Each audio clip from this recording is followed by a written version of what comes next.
ছেলে ঘুমোচ্ছে, এই ফাঁকে যাই গিয়ে টিফিনটা করে ফেলি, করে তারপর তোমাদের সাথে দেখা হচ্ছে।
তো তারপর না সকাল সকাল বাবা একটু দোকান যাওয়ার পথে আমাদেরকে একটু মাছ কিনে দিয়ে গেছিলো।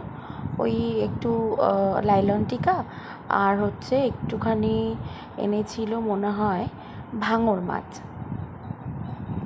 তো ওই ভাঙর মাছ তোমাদের কাদের কাছে ভাল লাগে জানি না, বাট আমার খেতে খুব ভাল লাগে। এই দেখো আমি ভাঙর মাছ টাছগুলো একেবারে পরিষ্কার করে ধুয়ে রাখছি যাতে পরে কোনো সমস্যা না হয়। তারপর মাছ টাছগুলোকে পরিষ্কার করে ফ্রিজে ঢোকাবো কি ফ্রিজে ঢোকানোর আগে শুনতে পাচ্ছি ছেলের কান্না।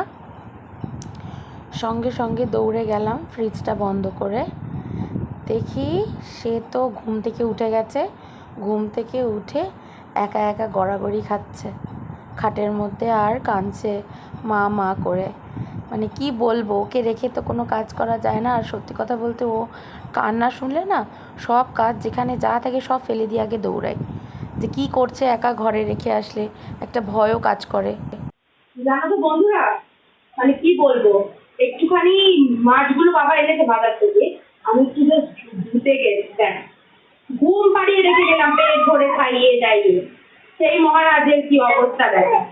দেখো সে প্যাঁ প্যাঁ প্যাঁ প্যাঁ করেই যাচ্ছে, তার কাছে আমাকে সব সময় বসে রাখতে হবে, আমার আর কোনো কাজ নেই, বুঝেছো?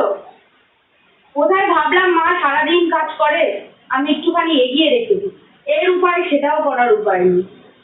কোনো রকমে একটু তখন ঘুমিয়েছিল, বাবা এসেছিল বলে বাবাকে টিফিনটুকু করে দিতে পেরেছি, তাহলে এই মহারাজের জন্য আমি কিচ্ছু করতে পারি না। এই সারাদিন সারাদিন ম্যাঁ ম্যাঁ ম্যাঁ ম্যাঁ, কেন তুমি এত মেয়ে মেয়ে করো? বলো বন্ধুদের, কেন তুমি একটু মেয়ে মেয়ে করো? আর কি অন্য কাজু করবে না? ওরকম চাকরি থাকলে হবে না জ্যাপ জ্যাপ করে, বলো সবাইকে, বলো বলো, কি হলো বলো, চুপ কেন? বলো বলো দেখি, একে নিয়ে আমি কি করি? কিচ্ছু করার নেই। এরপরে যখন নিজের বাড়ি যাব, কেউ নেই, একা, তখন আমি কি করবো একে নিয়ে? আমি কি রান্না বান্নাও করবো না, খাবো দাবো না, সারাদিন ওকে নিয়েই বসে থাকবো, স্ট্রাইক করবো, স্ট্রাইক, বুঝেছো? তো তারপরে বাবা এসেছিলো, এসে নিয়ে ওকে দেখো কোলের মধ্যে করে টিভি দেখাচ্ছে, আর ও তো হা করে টিভির দিকে তাকিয়ে আছে।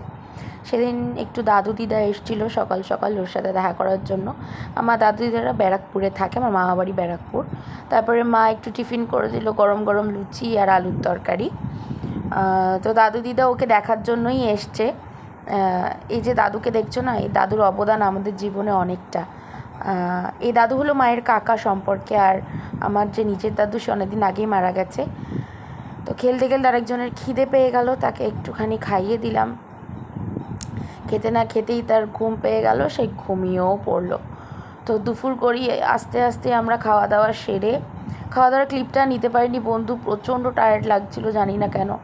এখন সবসময় টায়ার্ড থাকি, ভালো লাগে না। তো একটু ঘুমিয়ে নিতে ইচ্ছা করছিল, কারণ সবসময় তো রেস্ট পাই না।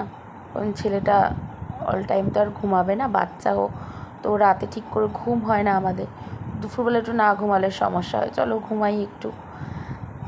তারপর সন্ধ্যাবেলায় ওরা চলে যাবে, সেই জন্য ওর সাথে একটু খেলা করে নিচ্ছিল।